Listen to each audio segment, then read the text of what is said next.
Hello everyone, मेरा नाम है ओपी सिंह।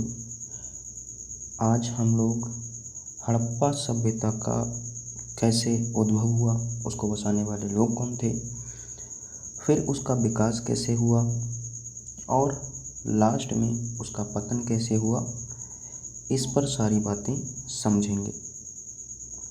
अलग अलग यहाँ पर इतिहासकारों के अलग अलग मत हैं तीनों बातों को लेकर के, बेसिकली उद्भव और अवसान को लेकर के। तो आइए हम लोग देखते हैं। परिपक्व हड़प्पा संस्कृति या अस्तित्व मोटे तौर पर 2550 ईसा पूर्व से और 1900 ईसा पूर्व के बीच रहा।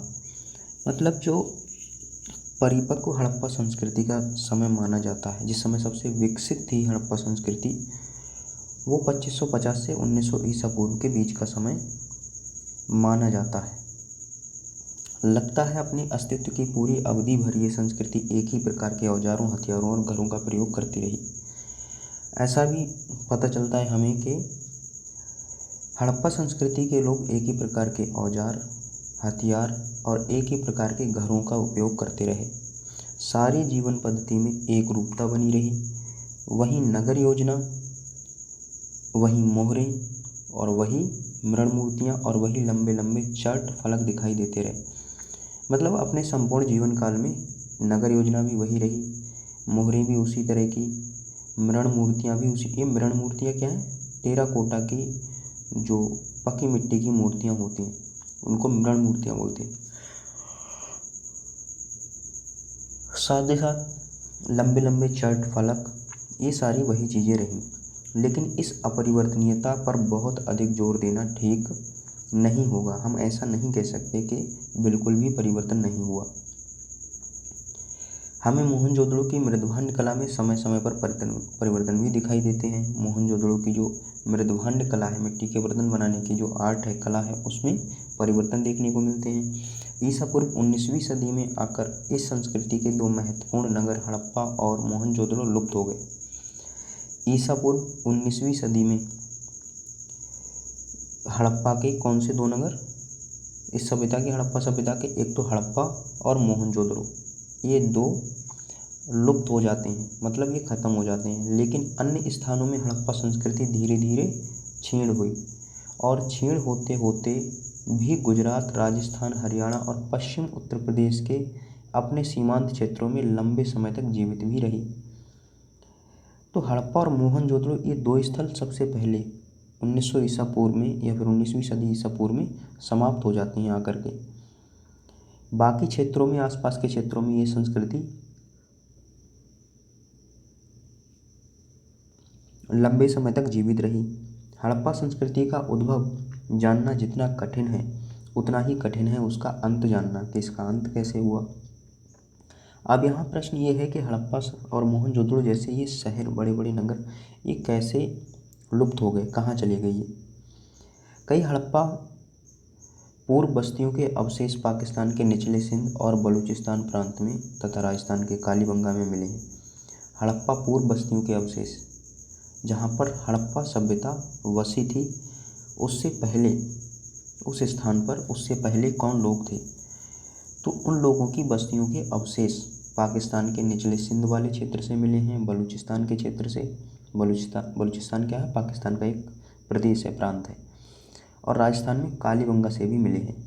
हड़प्पा पूर्व किसान उत्तर गुजरात के नागवाड़ा में भी रहते थे। हड़प्पा पूर्व किसान जो नवपाषाणकालीन लोग रहे होंगे, वो उत्तर गुजरात में, उत्तरी गुजरात के हिस्सा है जो नागवाड़ा जिसे हम बोलते हैं, उस क्षेत्र में भी रहे थे। परंतु किस तरह इन देसी बस्तियों से परिपक्व हड़प्पा संस्कृति उद्भूत हुई, ये बात स्पष्ट नहीं है। लेकिन ये देसी संस्कृतियाँ कैसे हड़प्पा संस्कृति में बदल गई, कैसे नगरीय संस्कृति में बदल गई, इसके बारे में कोई भी जानकारी नहीं है। ना ही हमें इस बात का कोई स्पष्ट प्रमाण मिलता है कि इस उपमहादेश के हड़प्पाई नगरों के पनपने में किसी बाहरी प्रभाव का हाथ था।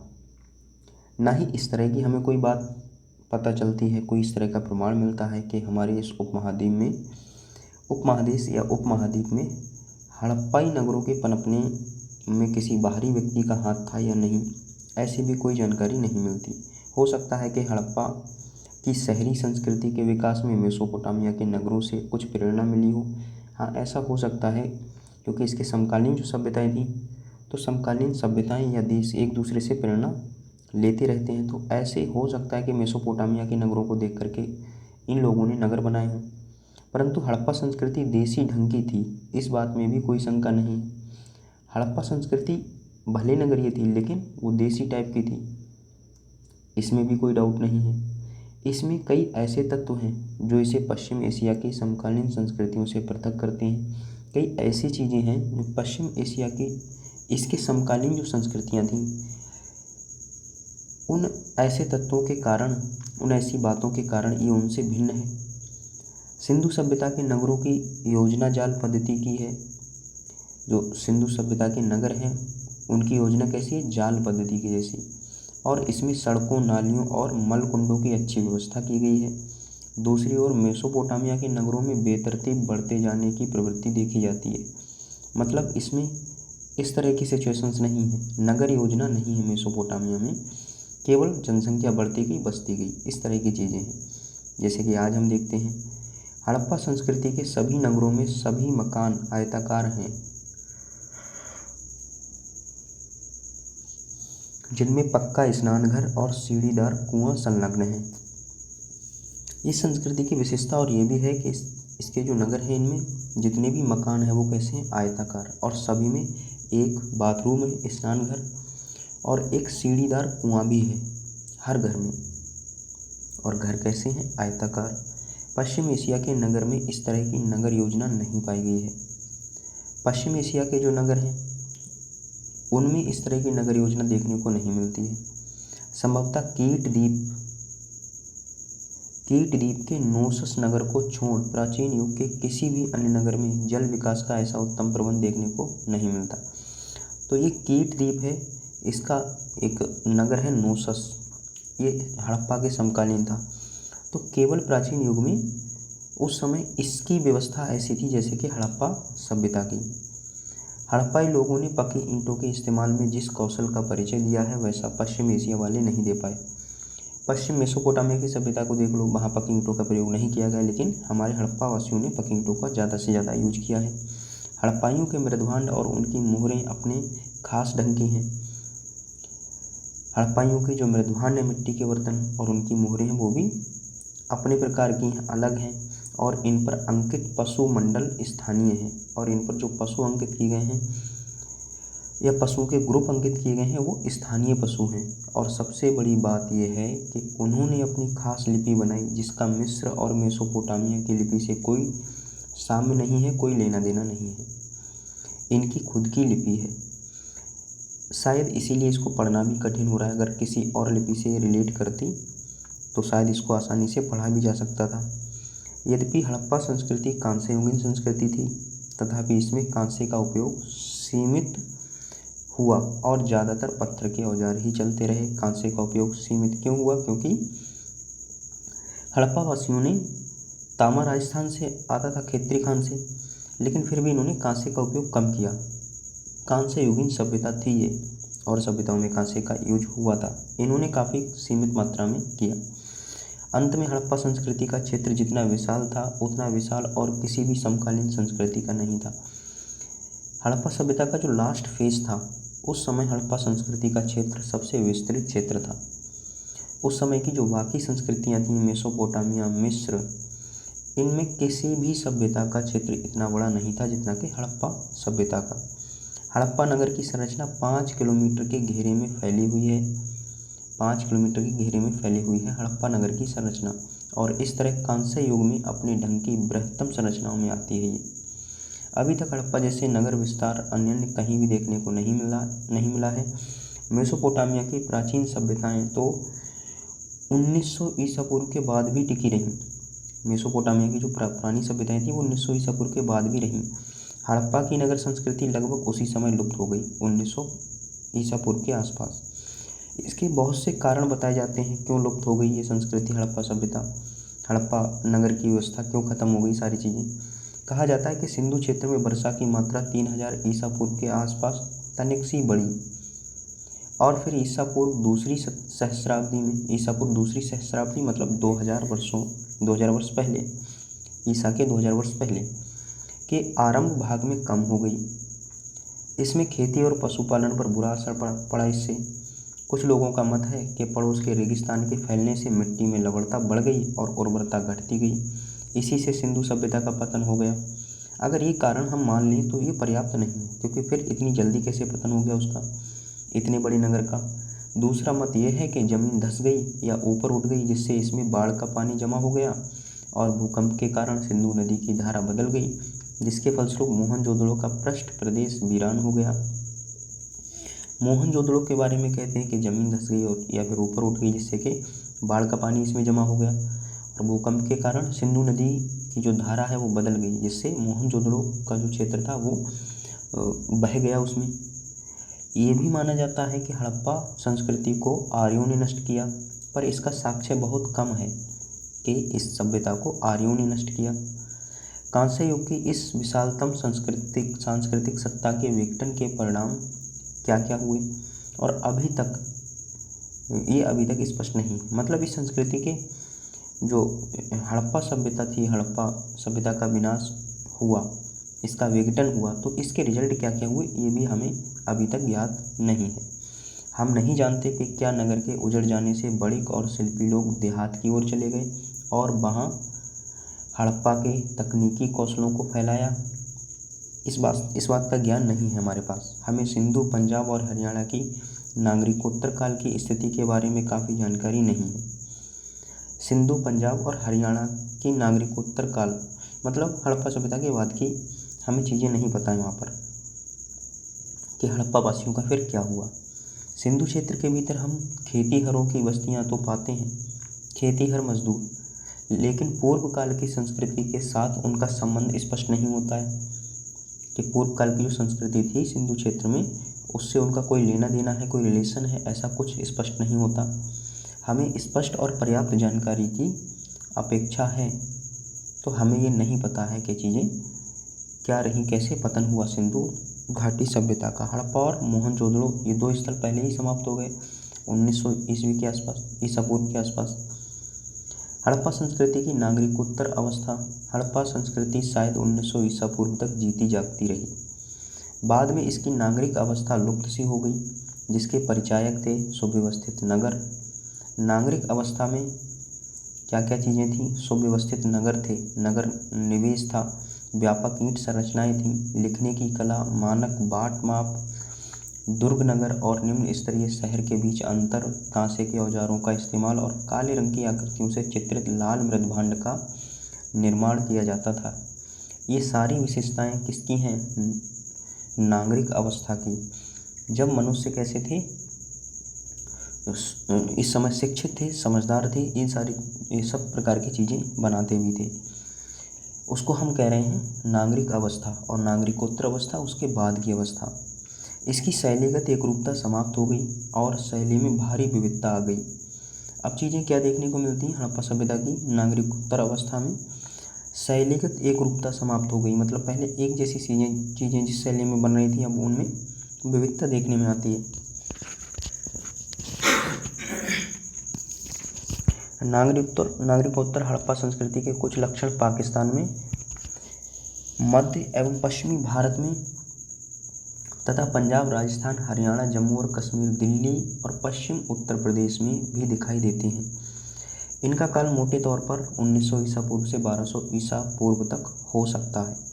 नागरिकोत्तर अवस्था का 1900 ईसा पूर्व से 1200 ईसा पूर्व तक, इस समय हमें विविधता दिखाई देती है, शैली में विविधता। हड़प्पा संस्कृति की नागरिकोत्तर अवस्था को उपसिंधु संस्कृति भी कहते हैं।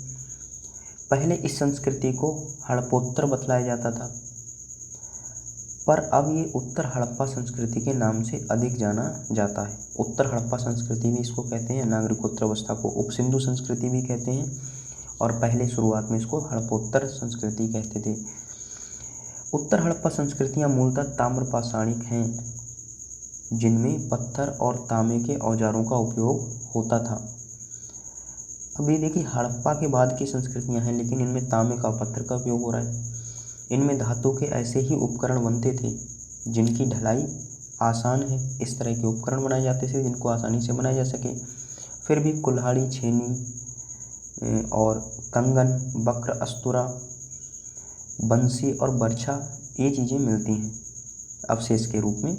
ताम्रपाषाण संस्कृति के लोग हड़प्पा संस्कृति की उत्तर अवस्था में गांवों में बस गए।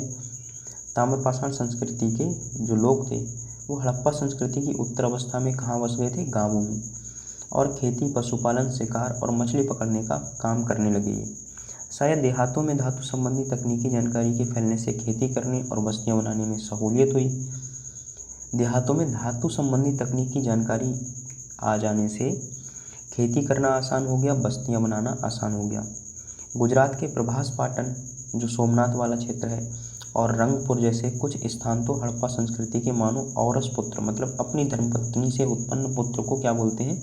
औरस पुत्र हैं। गुजरात का प्रभास पाटन और रंगपुर जैसे कुछ स्थान ये हड़प्पा संस्कृति के मानो कैसे हैं? औरस पुत्र, मतलब हड़प्पा संस्कृति के बाद की जो उत्तर हड़प्पा संस्कृति उसकी विशेषताएं यहाँ पर जस्ट देखने को मिलती हैं। किंतु उदयपुर के निकटवर्ती आहार में हड़प्पाई तत्व कुछ एक ही पाए जाते हैं। उदयपुर के निकटवर्ती क्षेत्र है जो आहार, यहाँ पर हड़प्पाई तत्व कम देखने को मिलते हैं। गिलुंद में जो आहार संस्कृति का स्थानीय केंद्र जैसा लगता है, ईंटों की संरचनाएं भी मिली हैं यहाँ से, जिन्हें मोटे तौर पर 2000 ईसा पूर्व से 1500 ईसा पूर्व के बीच रखा जा सकता है। यूँ पकाई हुई ईंटों के मिलने की खबर भगवानपुरा की उत्तर हड़प्पाई अवस्था के बारे में दी गई है, पर ईंट वाले स्तर का काल निर्धारण संदेहास्पद है। अब ईंट जो पकाई गई ईंटें हैं भगवानपुरा से भी मिली हैं, जिनको उत्तर हड़प्पाई अवस्था का बताया जाता है, लेकिन इनका काल निर्धारण करने में दिक्कत है। ये संदेहास्पद है कि वास्तव में ये किस समय की हैं। हाँ, पश्चिमी उत्तर प्रदेश में जो बुलंदशहर जिला है इसके लाल किला के गैरिक मृदभांड OCP स्थल पर चंद ईंटें मिली हैं। पश्चिमी उत्तर प्रदेश में बुलंदशहर जिले के लाल किला के गैरिक मृदभांड स्थल पर कुछ ईंटें मिली हैं। फिर भी हड़प्पाई तत्व का प्रभाव मालवा की उस ताम्रपाषाण संस्कृति लगभग 1700 से 1200 ईसा पूर्व जिसका समय रहा ताम्रपाषाण संस्कृति का, पर जिसकी सबसे बड़ी बस्ती नवदा टोली में है, बहुत कम है। मतलब हड़प्पाई तत्व का प्रभाव मालवा की जो ताम्रपाषाण संस्कृति है, जो मध्य प्रदेश का पश्चिमी मध्य प्रदेश हम इसे कहेंगे, वो वाला हिस्सा मालवा कहलाता है, जिसका समय 1700 से 1200 ईसा पूर्व का बताया जाता है। यहाँ पर इसकी सबसे बड़ी जो बस्ती है वो नवदा टोली में है, तो बहुत कम प्रभाव देखने को मिलता है इस नवदा टोली में हड़प्पा संस्कृति का। जोरवे स्थलों पर भी तो जो तापी, गोदावरी और भीमा की घाटी में पाए गए हैं वैसे ही हैं। जोरवे संस्कृति के जो स्थल हैं जो कि तापी, गोदावरी और भीमा नदी के आसपास हैं, तो यहाँ पर भी ऐसी ही स्थिति है, कोई विशेष हड़प्पा के तत्व नहीं मिले। हड़प्पा की वो बातें जो नगरीय बातें हैं, नगरीय सभ्यता उसको बनाते हैं, उनमें से बहुत कम बातें यहाँ देखने को मिलती हैं। जोरवे बस्तियों में सबसे बड़ी है दैमाबाद की बस्ती जो महाराष्ट्र में है, जो करीब 22 हेक्टेयर में बसी है और जहाँ 4000 की आबादी हो सकती है, ऐसा अनुमान है कि इतने लोग वहाँ रहते होंगे।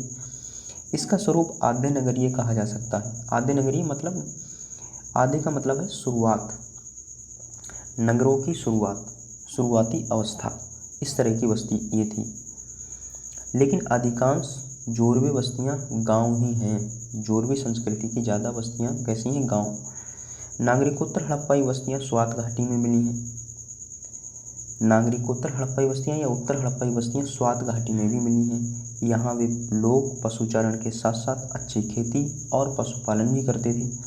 पशुचारण करते थे और अच्छी खेती भी करते थे। पशुचारण होता था तो पशुपालन भी होता होगा। वे मंद चाल वाले चाक पर बने काले धूसर ओपदार मृदभांडों का प्रयोग करते थे। ये मृदभांड ईसा पूर्व तीसरी सहस्राब्दी मतलब ईसा पूर्व 3000 वर्ष पहले और उसके बाद के उन मृदभांडों से मिलते हैं जो उत्तरी ईरान के पठार से प्राप्त हुए हैं। ये मृदभांड जो हैं ईसा पूर्व तीसरी सहस्राब्दी ईसा पूर्व 3000 वर्ष पहले और उसके बाद की उन मृदभांडों मतलब मिट्टी के बर्तनों से मिलते हैं जो उत्तरी ईरान के पठार से मिले हैं। स्वात घाटी के निवासी भी चाक पर लाल पर काले रंग वाले मृदभांड तैयार करते थे। लाल रंग का मृदभांड, उस पर काले रंग से डिजाइन बनाते थे ये, जो आरंभिक नागरिकोत्तर काल के मृदभांडों से निकट संबंध जताते हैं। शुरुआती जो आरंभिक नागरिकोत्तर काल है उससे इनका रिलेशन कहीं ना कहीं देखने को मिलता है। इनसे प्रकट होता है कि हड़प्पा से संबद्ध नागरिकोत्तर संस्कृति से इनका संबंध था, क्योंकि मृदभांडों में समानता देखने को मिलती है। तो ये अनुमान है, वास्तविक रूप से किसी ने देखा नहीं जाके कि क्या हुआ था, संबंध था या नहीं था। इसलिए स्वात घाटी को उत्तर हड़प्पा संस्कृति का उत्तरी छोर मान सकते हैं। इसी वजह से इन मृदभांडों में समानता होने की वजह से हम स्वात घाटी को उत्तर हड़प्पा संस्कृति का उत्तरी छोर कहते हैं। भारत में पंजाब, हरियाणा, उत्तर प्रदेश और जम्मू में भी कई उत्तर हड़प्पा स्थलों की खुदाई हुई है। इनमें जम्मू में मांडा है, पंजाब में चंडीगढ़ है आपका, और संघोल, हरियाणा में दौलतपुर, उत्तर प्रदेश में आलमगीरपुर और हुलास, ये स्थल हैं। ये कैसे हैं? उत्तर हड़प्पा संस्कृति के स्थल हैं। इन स्थलों की खुदाई हुई है और यहाँ से पता चलता है, जान पड़ता है कि हड़प्पाई लोगों ने चावल की खेती तब शुरू की जब वे हरियाणा में दौलतपुर और उत्तर प्रदेश के सहारनपुर जिले में हुलास पहुँचे। इन क्षेत्रों में जब वो आए, हरियाणा का एक दौलतपुर और उत्तर प्रदेश का सहारनपुर जिला का हुलास क्षेत्र, तब इन लोगों ने चावल की खेती करना प्रारंभ किया। रागी उत्तर भारत के किसी भी हड़प्पा स्थल में अभी तक नहीं देखा गया है। रागी, अभी स्टेटमेंट याद रखना है कि रागी, हमको कहानी याद रखनी है। कहानी हमको मेंस में लिखने में मदद करेगी। कहानी पूरी अगर हमें किसी की पता है तो उस पर बने क्वेश्चंस का आंसर हम आसानी से दे सकते हैं। प्रीलिम्स हो चाहे मेंस हो, जीएस में हम लिख सकते हैं इस पर। तो रागी उत्तर भारत के किसी भी हड़प्पा स्थल से अभी तक नहीं मिली है रागी की फसल। आलमगीरपुर में उत्तर हड़प्पाई लोग संभवतः कपास भी उपजाते थे। आलमगीरपुर आपके मेरठ में है, जो कि उत्तर प्रदेश में स्थित है। यहाँ के लोग, उत्तर हड़प्पाई लोग, कपास पैदा करते थे, जैसा कि हड़प्पा के मृदभांडों पर मिले कपड़े की छापों से अनुमान लगाया जाता है कि यहाँ कपास पैदा होती थी।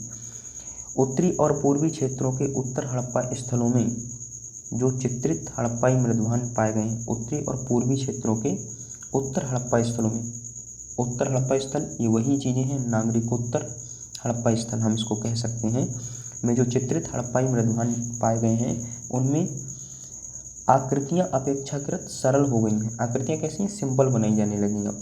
हालांकि कुछ नए पात्र प्रकार भी मिलते हैं यहाँ पर, नए प्रकार के कुछ पात्र भी मिलते हैं। कुछ उत्तर हड़प्पा पात्र प्रकार भगवानपुरा के चित्रित दूसरे मृदभांड अर्थात पेंटेड ग्रेववेयर PGW अवशेषों से सम्मिश्रित पाए गए हैं, लेकिन इस काल में हड़प्पा सम्मिश्रित पूर्ण विघटन की अवस्था में आ चुकी प्रतीत होती है।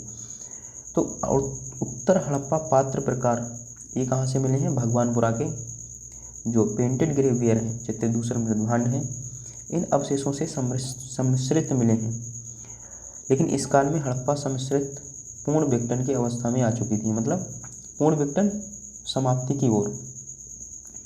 उत्तर हड़प्पा अवस्था में लंबाई मापने की कोई वस्तु नहीं पाई गई है। उत्तर हड़प्पा अवस्था में लंबाई मापने की कोई वस्तु नहीं मिली है। गुजरात में उत्तर काल में पत्थर के घनाकार बाट और पकी मिट्टी की पिंडिकाएं, टेराकोटा केक नहीं मिलते हैं। कब नहीं मिलते हैं? उत्तर काल में हड़प्पा के गुजरात क्षेत्र से। आमतौर से सभी उत्तर हड़प्पा स्थलों में मानव मूर्तिकाओं और वैशिष्ट्य सूचक चित्र कृतियों का अभाव है। सभी उत्तर हड़प्पा स्थलों में मानव मूर्तिकाओं का अभाव है और वैशिष्ट्य सूचक चित्र कृतियों का अभाव है, जो विशिष्टता को बताते हैं, किसी न किसी चीज़ के सूचक हैं। ऐसे चित्रकृतियाँ भी नहीं मिली हैं। यद्यपि गुजरात में आपका जो बागदत्र है, बागदत्र मतलब फाइंस इसको बोलते हैं, अप्रचलित हो चुका था। फाइंस, पहले फाइंस का इम्पोर्टेंस था एक तरह का, बागदत्रम के पत्थर टाइप का ये होता है फाइंस। तो इसका शुरुआत में हड़प्पा संस्कृति में इसका महत्व था, लेकिन उत्तर हड़प्पा काल में ये अप्रचलित हो चुका था, मतलब अब इसका महत्व घट गया। पर उत्तर भारत में ये खूब चलता था, लेकिन उत्तर भारत में अभी इसका महत्व बना हुआ था। नागरिकोत्तर, ये ना नहीं है यहाँ पर, इसको हटाना है। नागरिकोत्तर अवस्था में पहुँचने पर पश्चिम एशियाई केंद्रों से हड़प्पाइयों का व्यापार समाप्त हो गया। नागरिकोत्तर या उत्तर हड़प्पा अवस्था में पहुँचने पर पश्चिम एशियाई केंद्रों से हड़प्पा सभ्यता का व्यापार समाप्त हो गया। अब व्यापार नहीं मतलब हो रहा था इस टाइम पे। लाजवर्दमणि, चट, इंद्रगोपमणि, कार्नेनियल वीड भी बोलते हैं इंद्रगोपमणि को, और तांबे कांसे के पात्र व्यापार वस्तुओं में या तो लुप्त हो चुके थे या विरल हो गए थे। इन चीज़ों का व्यापार होता था। लाजवर्दमणि, चट, इंद्रगोपमणि, इसको कार्नेनियल वीड भी बोलते हैं, तांबा और कांसा, इनके पात्र। तो इस समय तक आते आते या तो ये लुप्त हो गए या फिर विरल हो गए। ये सब स्वाभाविक था, क्योंकि पंजाब, हरियाणा और उत्तर प्रदेश में उत्खनित अधिकांश उत्तरकालीन हड़प्पा स्थल देहाती बस्तियां ही हैं।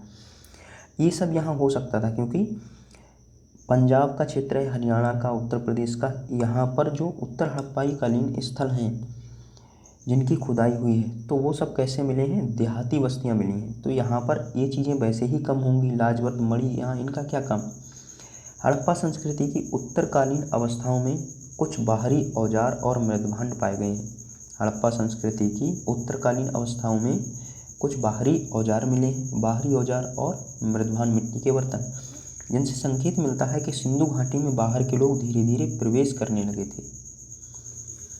बाहरी लोगों के औजार और उनके मिट्टी के बर्तन, मृदभांड मिले हैं। तो इससे क्या अनुमान है कि अब यहाँ पर बाहरी लोग उत्तरकालीन अवस्था में या नागरिकोत्तर अवस्था में हड़प्पा संस्कृति की बाहरी लोग यहाँ पर आकर के बसने लगे हैं।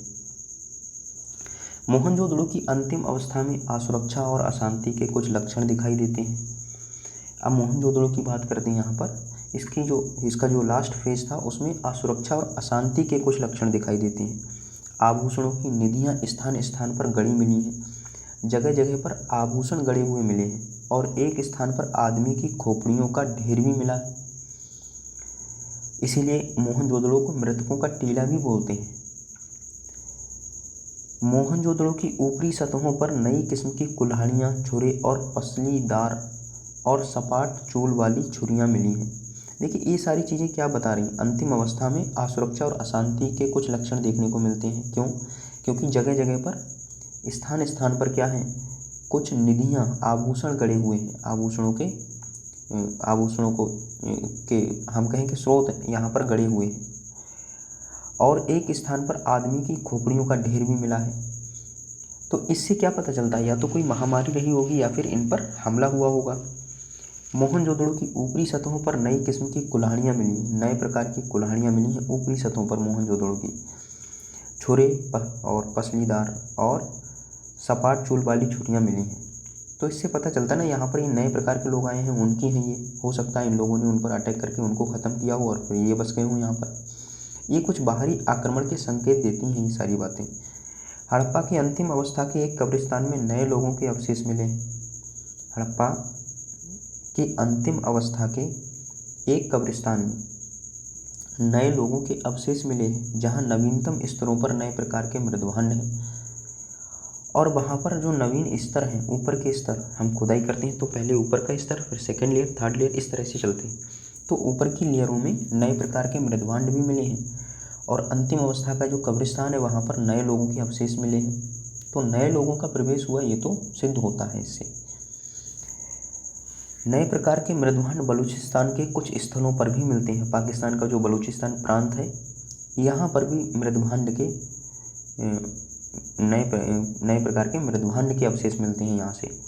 पंजाब और हरियाणा के कई स्थलों पर लगभग 1200 ईसा पूर्व के उत्तरकालीन हड़प्पा मृदभांडों के साथ साथ पंजाब और हरियाणा के कई स्थलों से 1200 ईसा पूर्व के लगभग के उत्तरकालीन हड़प्पा मृदभांडों के साथ साथ धूसर मृदभांड, जिनको ग्रेवियर बोलते हैं, और चित्र धूसर मृदभांड, पेंटेड ग्रेवियर पाए गए हैं, जो आमतौर से वैदिक लोगों से जुड़े हैं। किससे जुड़े हैं? वैदिक लोगों से।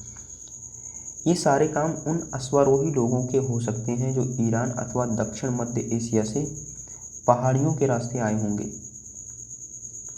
ये सारे नए काम जो हुए हैं, नई चीज़ें जो हुई हैं, तो तो इनके बारे में इनको देखते हुए कहा जा रहा है कि सारिकामुन अश्वारोही घोड़ों से चलने वाले लोगों के हो सकते हैं, जो ईरान होते हुए या फिर कहें हम दक्षिण मध्य एशिया से पहाड़ियों के रास्ते भारत आए होंगे। लेकिन अधिकांश नए लोग पंजाब और सिंधु के हड़प्पाई नगरों के तहस नहस होने के बाद आए। अब इनमें एक कुछ लोग पहले आए जिनके हमें लक्षण अभी देखने को मिले। कहीं कब्रिस्तान में नए लोगों का शव मिला है, इस तरह की चीज़ें, नए हथियार मिले, नए मृदवान। लेकिन ज़्यादातर लोग कब आए हैं? पंजाब और सिंधु के हड़प्पाई नगरों के ख़त्म होने के बाद। जब सिंधु और पंजाब के हड़प्पाई नगर समाप्त हो जाते हैं तब ये लोग यहाँ पर आते हैं। यद्यपि वैदिक आर्य अधिकांशतः उसी सप्त सिंधु प्रदेश में बसे जहाँ एक समय हड़प्पा संस्कृति विराजमान थी। फिर भी हमें ऐसा कोई पुरातात्विक साक्ष्य नहीं मिलता कि सुदृढ़ हड़प्पाइयों और आर्यों के बीच कोई भारी संग्राम हुआ था। जो वैदिक संस्कृति आती है इसके बाद, हड़प्पा संस्कृति के बाद, तो वैदिक आर्य हैं ये सब उसी सप्त सिंधु प्रदेश, मतलब जिसको हम वर्तमान में पंजाब कहते हैं, इसका प्राचीन नाम था सप्त सिंधु प्रदेश। तो इस क्षेत्र में हड़प्पा संस्कृति थी, इसी क्षेत्र में ये आर्य लोग आकर के बसे थे। लेकिन हमको कोई ऐसा पुरातात्विक साक्ष्य नहीं मिलता है कि हड़प्पाइयों और आर्यों के बीच कोई युद्ध हुआ हो जिसमें हड़प्पाई परास्त हो गए हों और फिर आर्य यहाँ पर बस गए हों। ऐसा कोई प्रमाण नहीं मिलता। 1500 ईसा पूर्व से 1200 ईसा पूर्व के बीच उत्तर हड़प्पा संस्कृति के लोगों के साथ वैदिक संस्कृति वाले जत्थों का कहीं कहीं सामना हुआ होगा। अब ये भी एक अनुमान है कि 1500 ईसा पूर्व से 1200 ईसा पूर्व के बीच जब उत्तर हड़प्पा संस्कृति के लोग थे, इन लोगों के साथ वैदिक संस्कृति वाले लोगों का कहीं ना कहीं थोड़ा, हम कहें कि आमना सामना हुआ होगा, युद्ध हुआ होगा। लेकिन इस लेवल पे कि पूरा नगर के नगर समाप्त हो जाए, ये इसका कोई विशेष प्रमाण नहीं मिला है। नेक्स्ट हमारा चैप्टर होगा चैप्टर 8, आर्यों का आगमन और ऋग्वैदिक युग। आर्य भारत में कब आए, उन्होंने क्या क्या परिवर्तन लाए भारत में, ये लोग इनकी कल्चर क्या थी, इनकी सामाजिक स्थिति, आर्थिक स्थिति, धार्मिक स्थिति, किन किन क्षेत्रों को ये जानते थे, किन नदियों को ये पूजते थे, सारी बातें हम लोग इसमें समझेंगे। ऋग्वैदिक युग क्या है, ऋग्वेद की रचना कब हुई, ये सारी बातें इसमें कवर करेंगे चैप्टर 8 में। तो हम लोग मिलेंगे नेक्स्ट क्लास में। बाय सभी के लिए।